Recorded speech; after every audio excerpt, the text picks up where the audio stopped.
Hello, hello, and welcome back to Nitrome Onekey. When we left off, we had just, oh wow, we were all the way to level 15. We did 14? I don't even remember 14. Oh, I remember 14 now. Man, we're blowing through this game faster than I expected. Oh, we only got 5 more levels, huh? Let's go ahead and do level 16.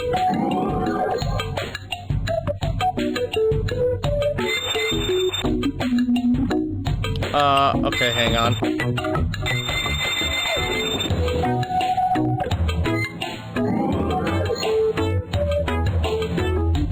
So, that is just if you want to try and open the door enough to get the gemstone. I don't think I'm gonna worry too much about that. Again, I dig the optional difficulty design going on here. It's very well done. I said it before, last episode, but I feel like this is the most tightly designed Nitrome game yet.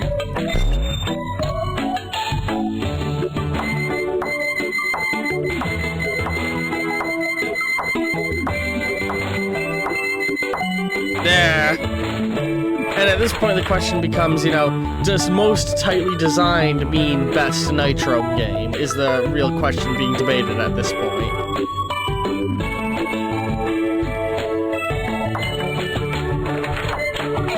Oh shit.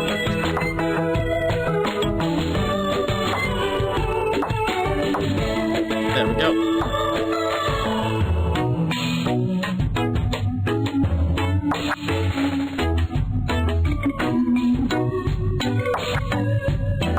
Shit.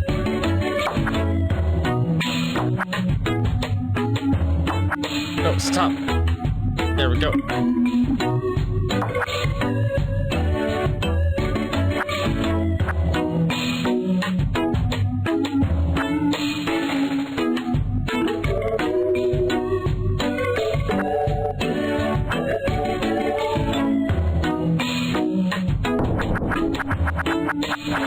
Just keep those spinning and the spikes can never come out.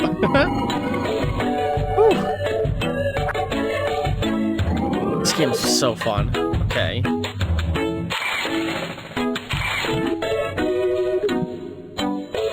You know what? I don't care about the gems. We just want to go down. Yeah, it feels like this level is almost entirely an optional difficulty level.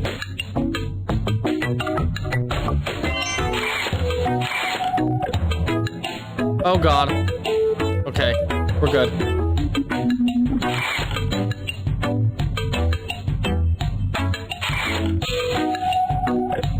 Ah, come on.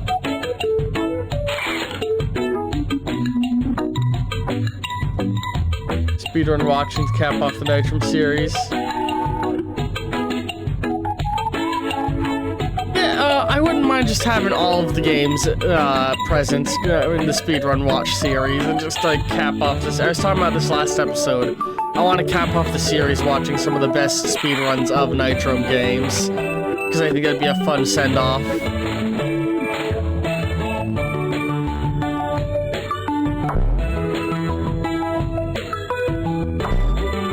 And I should note, the Nitrome series ends when I finish all of the Nitrome Flash games I can get a hold of. That doesn't mean... or the Nitrome series as we know it, I should say. That doesn't mean it's going to be completely gone forever at that point, because there are other Nitrome games that are for purchase. It's just, those are games I will seek out and play in a different manner, but if I ever do them, I will add them both to their own... The purchasable Nitrome games will be put in both their own playlist and in the wider Nitrome Let's Play series playlist. Shit.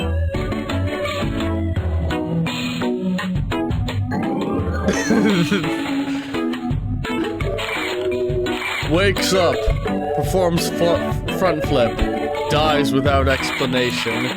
Sounds like it's a standard Bethesda game, let's be real. Fuck, I did it again. Oh, hang on. There we go. I think we're good.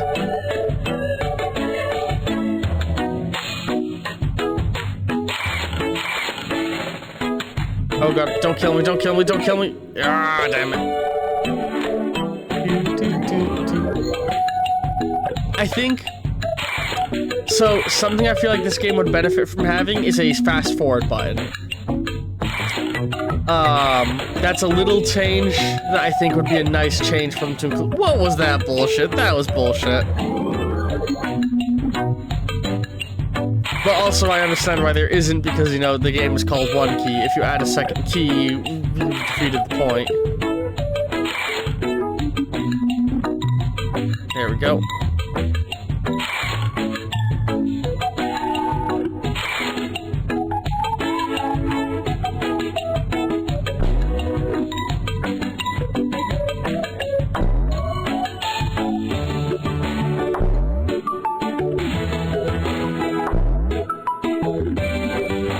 Careful now.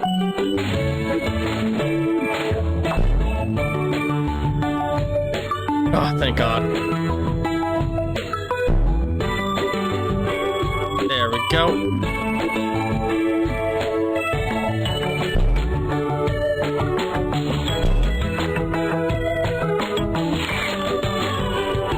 Wait for it.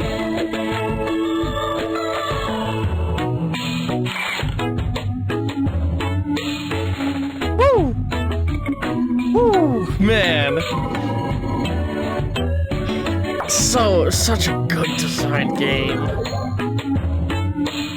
I wonder if there is, like, some people developing a Flash emulator for mobile phones, because I feel like that would be the best result of ever. I mean, realistically, if Nitrom can make their own in-house Flash emulation software that can be, like, run on things like Nintendo Switch and mobile phone, that would make the prospect of a Nitrom Collection series coming out much more likely.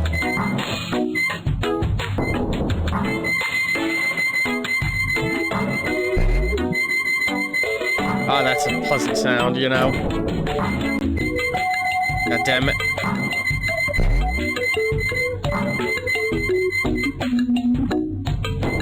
Oh, what the hell?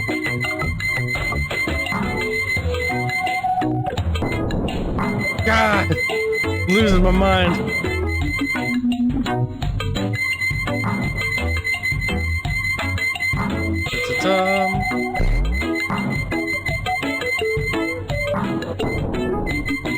Oh, I'm excited to stream more of my Fallout Retold series that I've been making with my friends. I've been talking with the players, and boy oh boy have they come up with some fucking fucked up backstory extensions for their characters.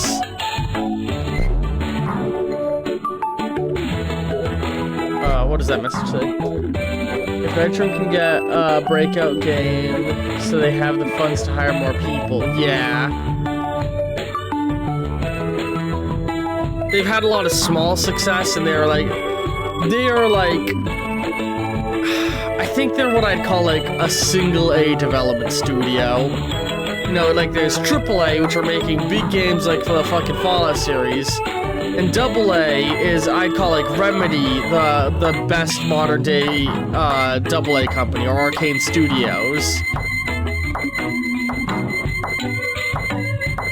Oh, fuck me. Fuck me. Okay, no, okay, this thing's catching me.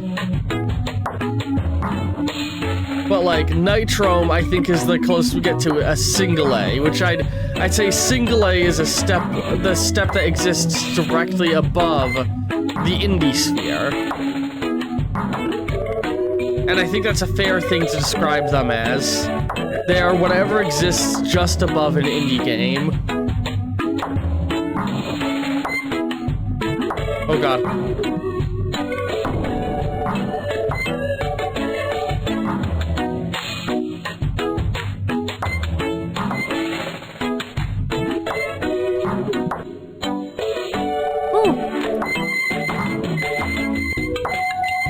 Oh god, come on! Ah, no!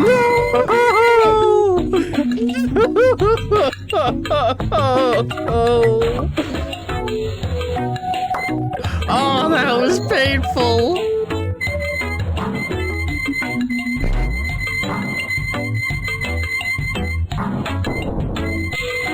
This starting segment is hell. Ah, shit. I think so far this is holding a great achievement of being the first Nitro game to not frustrate me at any point. Like, I'd argue this is so far the best designed Fallout game, Nitro game. This is the— oh, fuck me! Ah, they didn't hit the key button.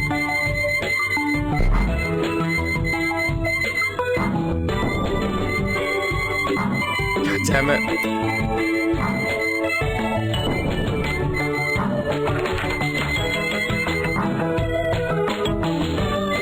Man, what, weird thought that just in my head. One of my favorite internet experiences to have is scrolling through a Tumblr. See art that I really like. Click through to look at the creator's blog. They create a lot of art I really like. So I begin following them, only to suddenly discover that they create the weirdest ship art I have ever seen.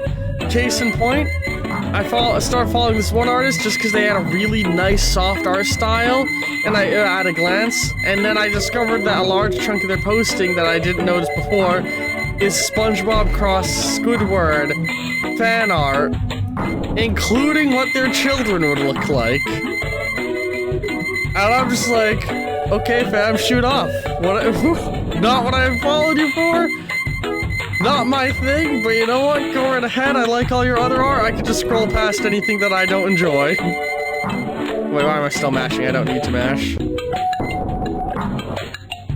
Or, the other one I got is a person who, ships, Double D from Ed, and Eddie with fucking Kevin in a college setting AU. And I'm just like, not the first ship I would have created out of Ed, and Eddie. I don't know what the first ship I would have created out of Ed, and Eddie, but I know it wouldn't be that.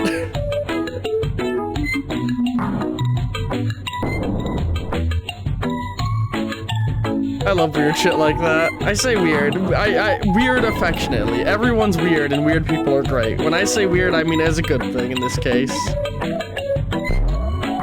Difference between indie studio versus single A studio.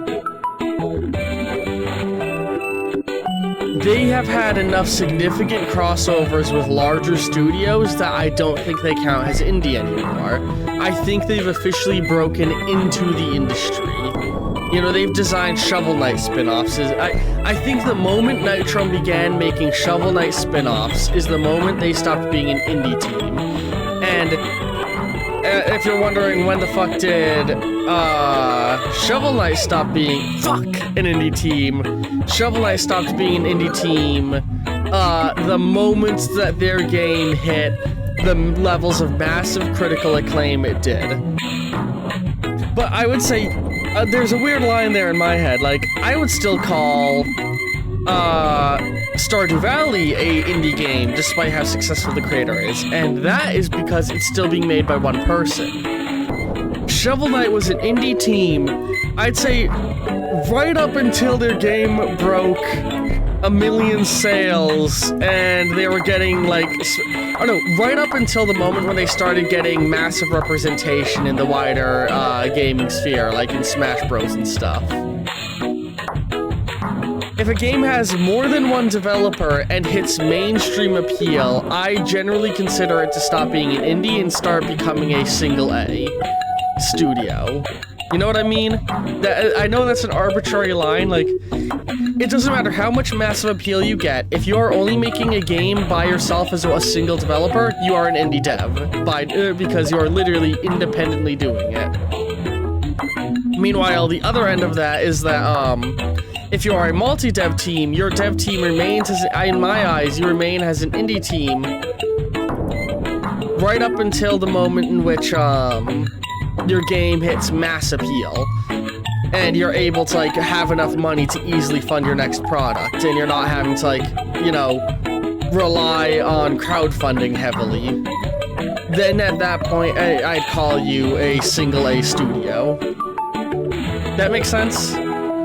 Meanwhile, the line between AAA and AA, I think, is much more clearly defined, where a AAA is, you know, you are a massive studio with hundreds of excuse me, a budget of hundreds of thousands of dollars, and a single A studio is you are a subsidiary of a larger company who has a relatively small budget, relatively in terms of video game development. Like Arcane Studios, I would say, is a double A studio under the blanket of the AAA Bethesda family. Ah, fuck me. This level's fucking dragging my nuts across the asphalt, and not in a good way.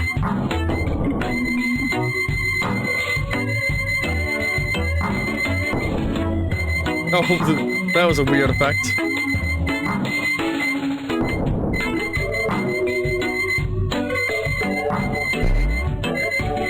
This is probably the most tedious level yet. But it's not, it never feels like the failures are my fault, which is nice, because I can't say that about every other Nitram game. I feel like it's always my fault in this game, where some Nitram games, I feel like I can blame game jankiness. Any jankiness that's occurred in this game has always been to my benefit. Aside from that one time the key didn't fire off.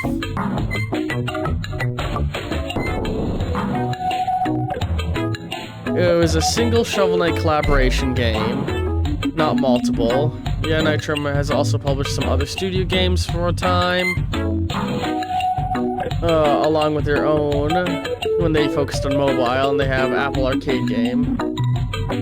Yeah, I'd call them like a single A mobile phone development studio as their primary focus. I know they've done, I'm fairly sure they've done some other like small contract work with other studios. I could be mistaken, but I know they've had their fingers in a lot of pots as like a subletting group. I think they like, in my mind, they barely escape indie into single A, and I think a large chunk of that comes from the Shovel Knight Dig success.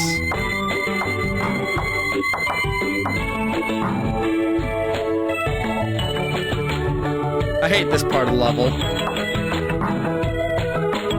God damn it.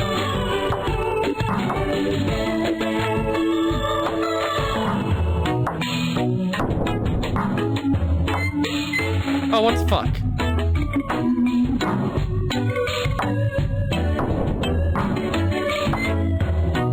I hate this. This is the only truly annoying part of this level.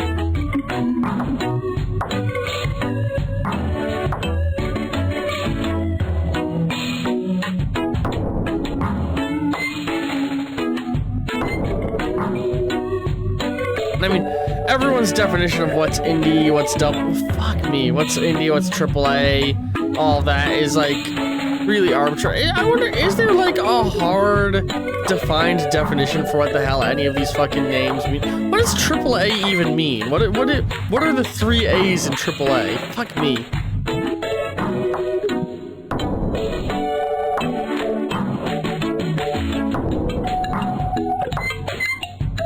Uh-oh, not what I was trying to do. Come on! Why isn't it activating the cannon?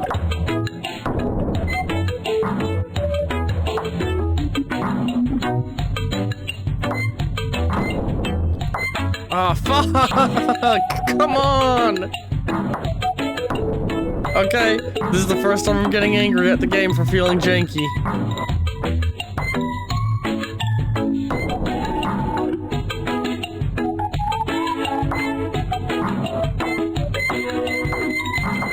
I'm gonna lose, I'm gonna die. Fuck! Fuck! Was it really? God, I feel like they've had more mainline releases than that. How many mobile games have they made? I think they made at least like 4 or 5, right?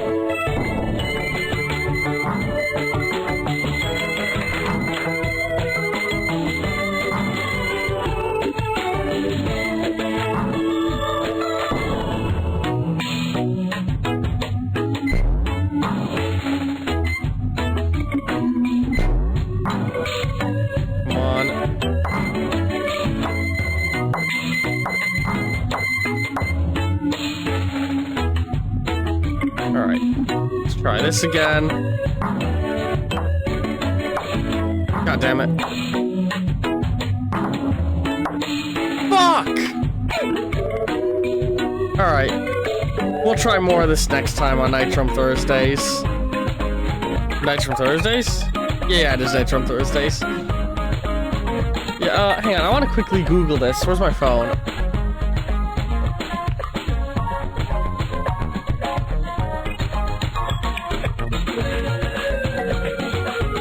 Nitrum Games Library.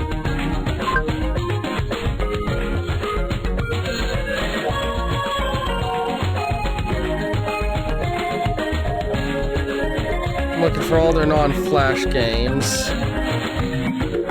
Yeah. All Nitrum iOS games.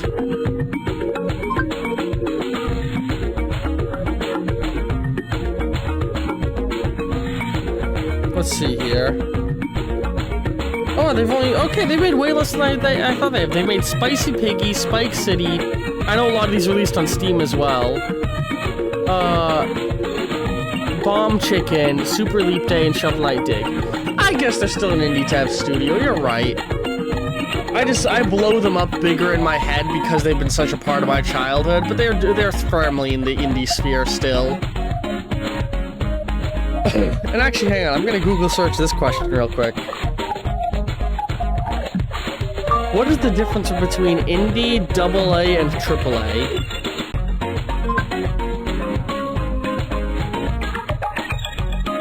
Indie, AA versus AAA lie in the size and development of the team, budget, creative freedom. Yeah. Indie games focus on creative freedom. AA games aim for balance. AAA prioritizes mass market appeal.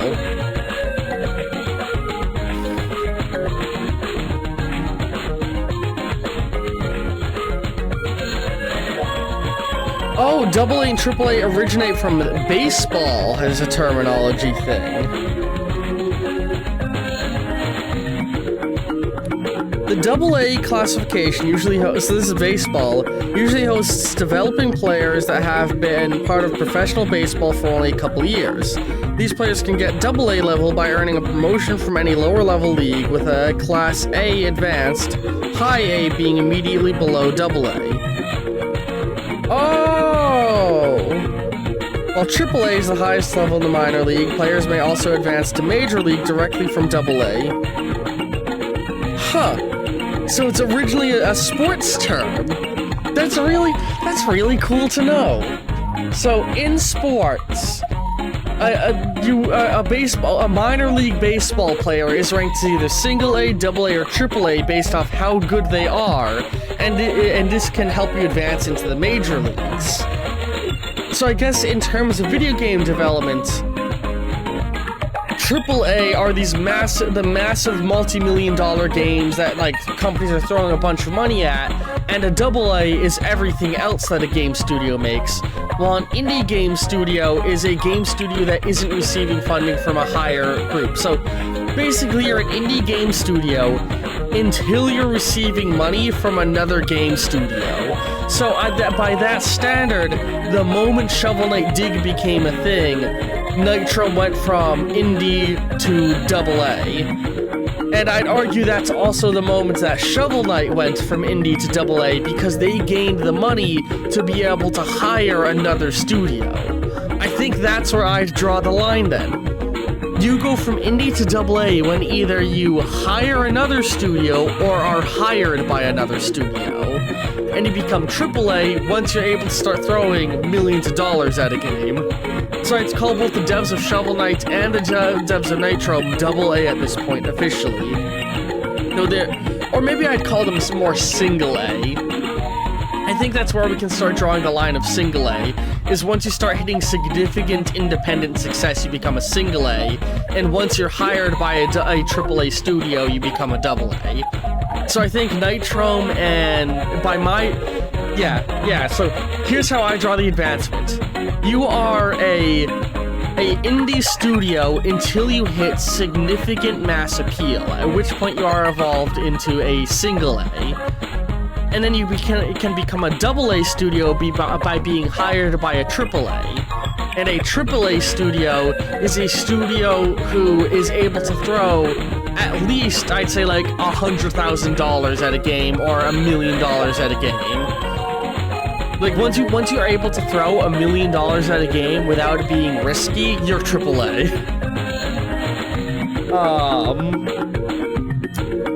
And I'd also say you can't escape the indie sphere as a solo game dev. So, like, Stardew Valley is still, despite mass market appeal, an indie game because it is being made by one guy. And Minecraft was a indie game right up until right up until they started working with Java. Then it became, I'd call it a single-A game until they got purchased by Microsoft, at which point they became a AAA. They jumped straight to being a AAA game because they're regularly receiving $1 million.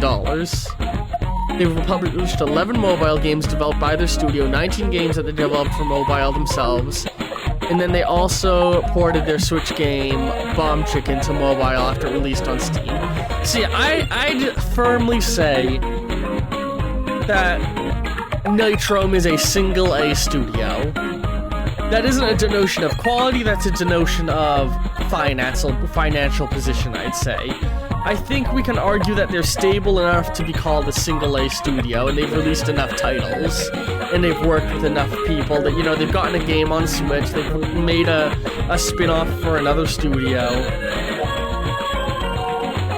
But yeah, anyway, that conversation made this episode drag on a little bit. Be sure to come by next week for more Nitro Onekey. Love all you very, very much, and ta-ta for now.